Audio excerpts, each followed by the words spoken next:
Your true wealth is your time and freedom. Money is just a tool for trading your time. It's a container to store your economic energy until you're ready to deploy it. But the whole world has been turned away from real money and has been fooled into using currency.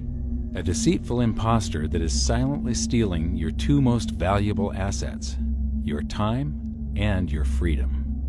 Welcome to the rabbit hole. We are entering a period of financial crisis that is the greatest the world has ever known. The wealth transfer that will take place during this decade is the greatest wealth transfer in history. Wealth is never destroyed, it is merely transferred, and that means that on the opposite side of every crisis there is an opportunity. The great news is that all you have to do to turn this crisis into your great opportunity is to educate yourself. I believe that the best investment that you can make in your lifetime is your own education. Education on the history of money, education on finance, education on how the global economy works, education on how all of these guys, the central bankers, the stock market, how they can cheat you, how they can scam you. If you learn what is going on and how the financial world works, you can put yourself on the correct side of this wealth transfer. Winston Churchill once said that the further you look into the past, the further that you can see into the future. This program is all about creating your own crystal ball, being able to gaze into the future, being able to change this crisis, the greatest crisis in the history of mankind, into your great opportunity.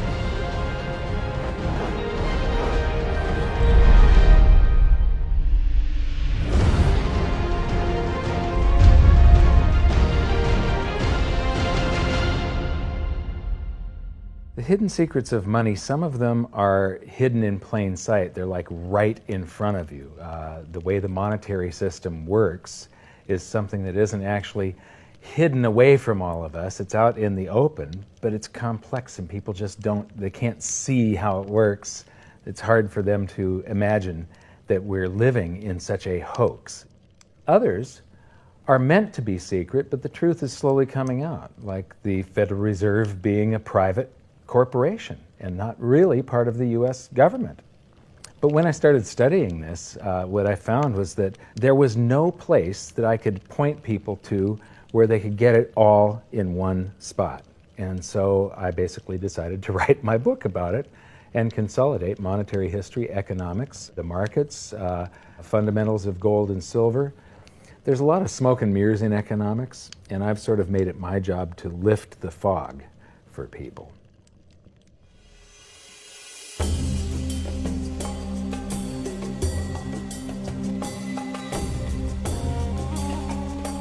Welcome to Egypt. This is where it all began. Roughly 5,000 years ago, the Egyptians started using gold and silver as their predominant form of currency. But it was not yet money.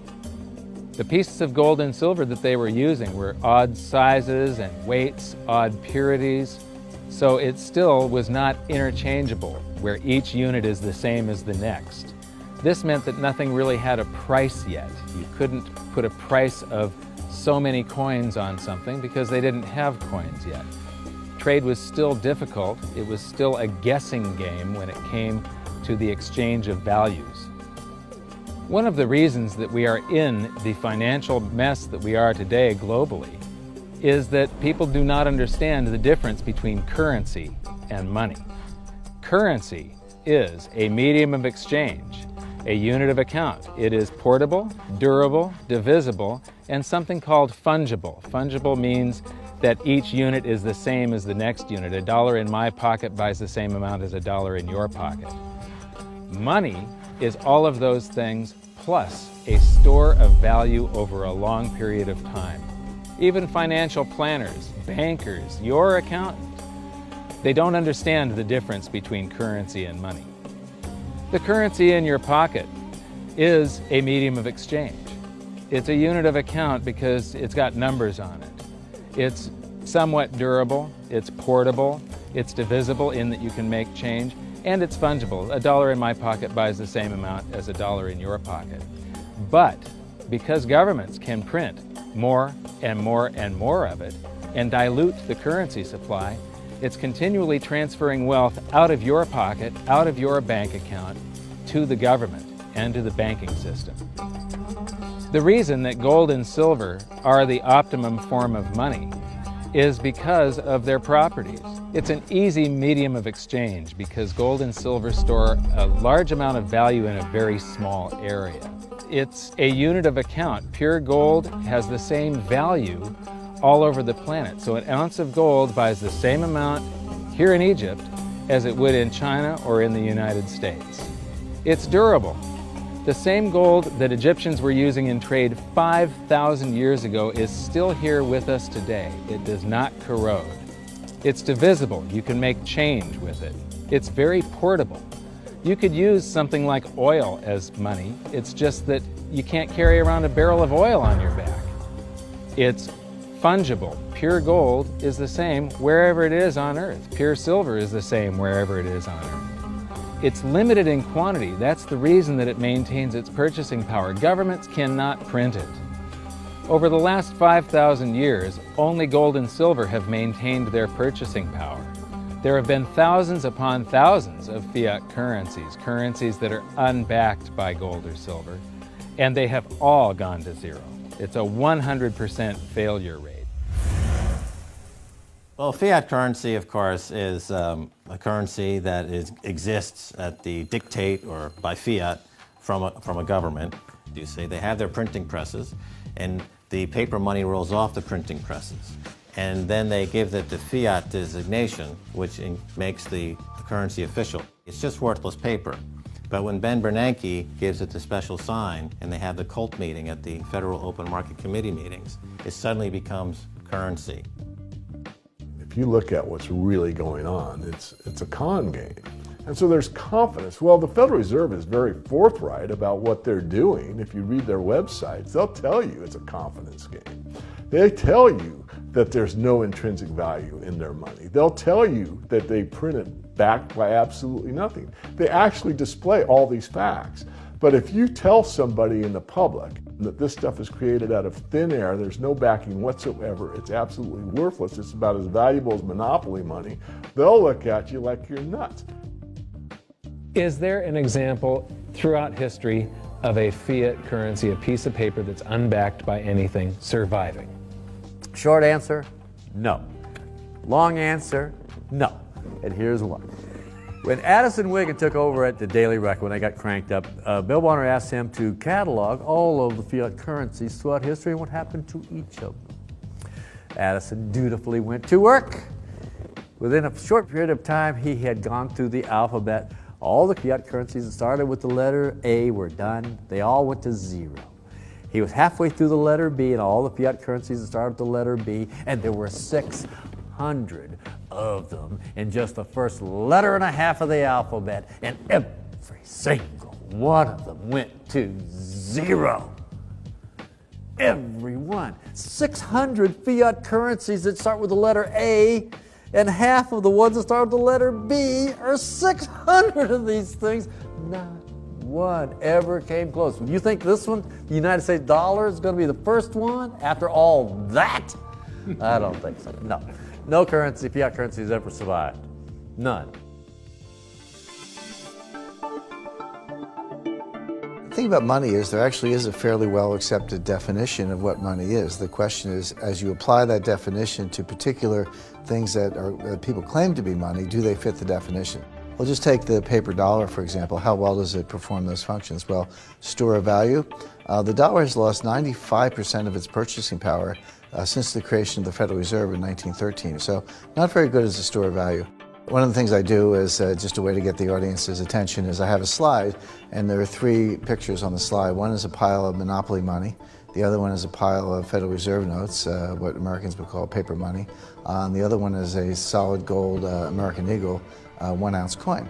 And the title of the slide is, which of these is not like the other? And if you know the show Sesame Street, or you have children who watch it, it's one of the favorite vignettes in Sesame Street. And what it really is a kind of IQ test for 5-year-olds. They're supposed to look at the 3 things and look at characteristics and find the one that's not like the other. Well, I've shown this slide to groups of Ivy League university professors, and I've also shown it to children, kind of 5 years old, my nieces and nephews and so forth. And when the professors look at it, they say, well, clearly the dollars are not like the others, because gold has no role as money, and monopoly money is junk, and the American dollar is a store of value, so that's not like the other. But the children look at it and they say, well, the gold coin is not like the other, because the other two are just piles of paper, and the gold coin is clearly something different. So my question to the audience is, who's smarter, a 5-year-old or an Ivy League professor?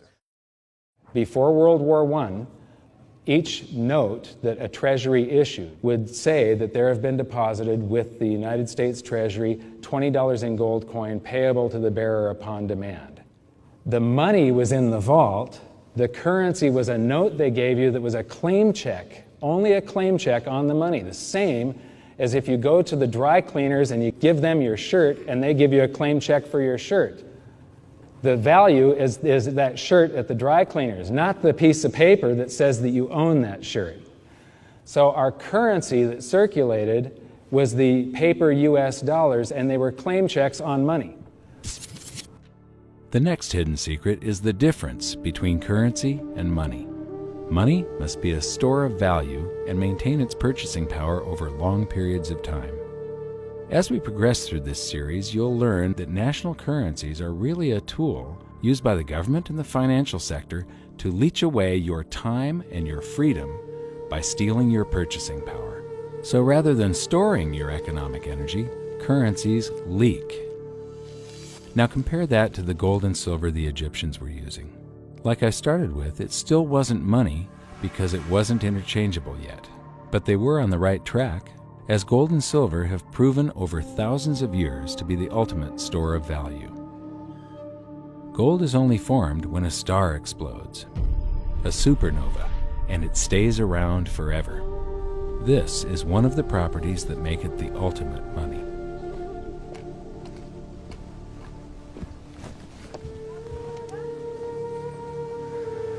People are amazed that after 5,000 years, the pyramids are still here. But what I'm more amazed at is that the currency that the people that built this were using, that currency, that gold and silver that they were using in trade on a daily basis, is still around today. It may have been melted down and re-refined, and it's in a coin or a bar or in some piece of jewelry, but it's still with us today, and it still purchases something. Yes, it is the ultimate money because there is nothing else even in the same league. It's divisible, it's permanent, it's a store of value, it's a unit of account. It's got everything you want out of money, but it doesn't go away, and it can't be increased. That is what makes gold the most beautiful money of all. What more could you ask out of a money? It keeps governments under control. You can maintain a solvent system. Governments don't like gold at present because they're getting away with the fiat currencies, and they'll do everything they can to discredit it as an asset class. I mean, my goodness, gold has outperformed the Dow Jones Industrial Average in each of the last 7 years, yet it's not considered a legitimate asset class. Why? Again, it's the fear that maybe gold will be imposed on the system, that it will constrain government ability to spend beyond its means. They can't print it. They can't print it, no. The proper definition of inflation, I use Milton Friedman's definition. Inflation is an expansion of the currency supply. Deflation is a contraction of the currency supply. If you expand the currency supply, eventually prices will rise. And if you contract the currency supply, eventually prices will fall. This is a pool, but it's not a pool of water. This is the currency pool. And these are prices. And if you expand the currency supply, prices like a sponge in water have to rise to suck up the excess currency.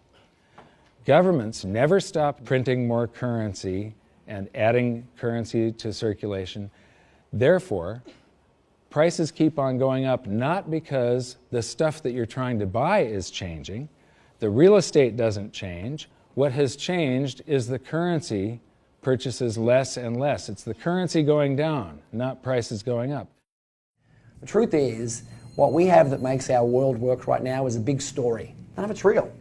It's all just promises. And if you think about it, that's how currency began to work in the beginning. You know, before we had currency, we had barter. I'll give you 3 coconuts and you give me 4 fish, because that's kind of a fair exchange on coconuts to fish. But that got complicated, so we had to invent this thing called money to be a divisible, portable medium of exchange. And the challenge is that we lost that a long time ago, when we lost having things of value be our currency. And now we have this thing called numbers and accounts. But trust me, it is not real. It's a big made-up story. One of the biggest make-believe stories ever is called quantitative easing, which sounds complex, but it's really just a smoke and mirrors term for currency creation. QE started with the banking bailouts back in 2009. This currency was created out of thin air and then given to the banks, who paid themselves record bonuses in reward for crashing the world economy. This is a global phenomenon, but all you have to remember for now is that whether it's QE bailouts or stimulus programs, these are all just voodoo, hocus-pocus terms for increased currency creation. I believe gold and silver will reassert themselves as money. And when they do, there just isn't enough, and their purchasing power is going to go up many, many, many times. Egypt is an amazing place. There's a franticness about it, and utter chaos, especially like the traffic. But when it comes to like all of the merchants that are trying to get every last dime out of you, you get fleeced to the point where you come back with an empty wallet. But you know what? They're amateurs compared to Wall Street. In the past several years, I've spoken in many countries about the crisis that's coming, and a lot of people think that they're going to be okay in their country, that it's only going to happen to the United States or maybe the United States in Europe. But what they don't realize is that this is a global phenomenon. I got to show you something here. This is base currency in the United States. This is the number of paper dollars that exist, basically. It took 200 years to go from no dollars in existence to 825 billion. And then we had the bailouts, and then we had QE1, quantitative easing 1, then QE2, and then we had QE3, and then QE4, and then soon we're going to have QE57 and QE382. And it isn't just here. This is what the Canadian currency supply looks like. This is Australia, South Africa, Russia. Now, this starts out in just the year 2001, and this is like 18 times more currency in existence in a little over a decade. Here's Singapore, same story. Look at that, since the crisis, just bam. India, China, every government on the planet is doing this insane deficit spending and expanding their currency supplies, doing bailouts, and history shows that there is no example of this turning out well.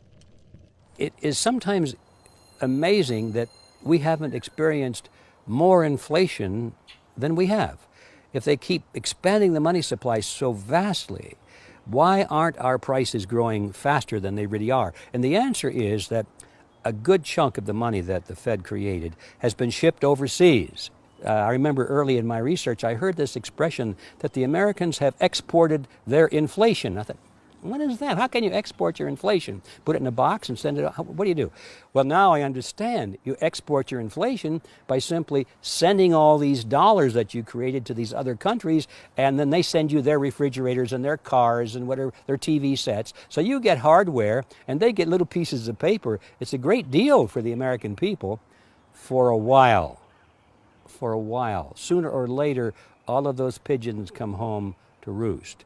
When the time comes, as it looks like it's now coming, when the rest of the world is saying, we don't want to play this game anymore, Uncle Sam's dollars are just becoming worthless, there are too many of them, we've got to find something else other than American dollars, then those dollars start to come back to America. People say, we don't want them anymore, what do we do with them? Once this revs up and we've got this little trickle of money coming back that we previously exported, once it becomes a flood and it starts to rush back, now we are getting our former exported inflation brought back to us, and then we'll see the quantity of money inside the United States grow much more rapidly even than the Federal Reserve can create it, because we're getting a previous money back.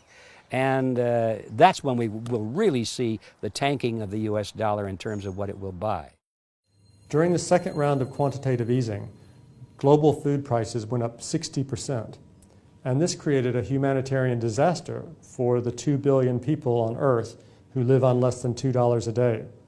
These people were hungry to start with, they became hungrier, and some of them started overthrowing their governments in North Africa and around the Middle East.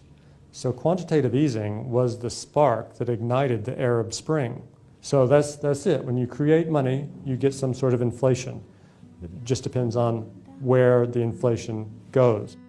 It's all going down, down, down. Peasants are reeling from a game of coins and crowns. Given the premise that you have a permanent underclass or poor class, and how does inflation affect them disproportionately, it affects them basically in the percentage of their income that goes to food. And we see this as a ratio, and we know that there are some danger points. For example, in Egypt recently, once that ratio got to 40% of income going to food and the price of food rising due to inflation, when it got to 40%, that's historically a point where people actually stage a revolution. That's exactly what we saw. The French Revolution, similarly, was all around the price of food getting to a certain critical point where people simply, the risk-reward for revolution was favorable toward revolution. When they print it up, then it all goes down. Well, exactly right, because when you have a runaway inflation, it's punishing the very people who are most productive in society. In other words, the people that produce more than they consume and save the difference. The problem is that those productive people, the savers, save in their national currency. And unfortunately, the national currency is just a fiat piece of paper at this point. So when it's destroyed through runaway inflation, that $100,000 that you were hoping to retire on doesn't exist. And the things that you were going to buy with it and provide for others don't exist either. Now what are you going to do? So that all seems pretty scary. However, this is going to happen, and you can only play the hand that you're dealt. But the great news is that gold and silver always end up doing an accounting of the expansion of the currency supplies. Basically, the will of the public and the free markets. When governments do this kind of stuff to their currency supply, they debase it. Eventually it comes back in inflation. People sense the loss of their purchasing power. They rush back to gold and silver, and they bid the value of the gold and silver up in the country until it meets or exceeds the value of all the currency in circulation. This is a process that's been going on over and over again throughout history, except this time it's happening on a global scale. It has never before happened in all countries at once.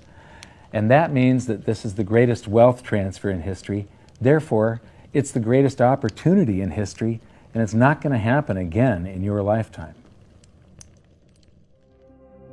So now we've learned that your true wealth is your time and your freedom. Money is a trading tool that stores the economic energy that is your time and freedom, whereas currencies leak them away. Gold and silver are the ultimate money simply because of their properties. Fiat currencies are based solely on confidence and always return to their intrinsic value of zero. Governments don't like gold because it imposes restraint. Rising prices are a symptom of an expanding currency supply, and gold and silver always account for an expanding currency supply. So that's it for this episode. Join me next time as we begin to investigate how monetary history just repeats and repeats, and how gold and silver always win the battle between currency and money. Until then, my challenge to you is to stop calling currency money. It's a crucial first step towards setting your mind free of all this economic voodoo and changing your context. You can learn more by watching the bonus features on our website, and if you have any questions, you can post them there, and we'll answer some of your questions in future bonus features. So good luck, thanks for watching, and we'll see you next time.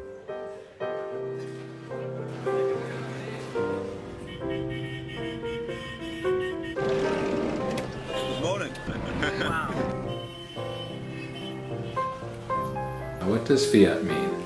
It comes from the Latin for crappy car.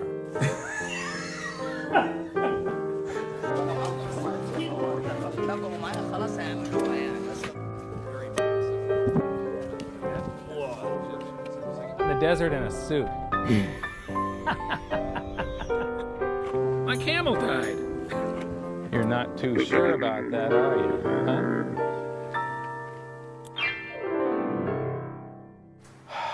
I am ready for a good long nap. Hi, welcome to this bonus feature for the very first episode of Hidden Secrets of Money. And this is currency versus money. So that's the major topic that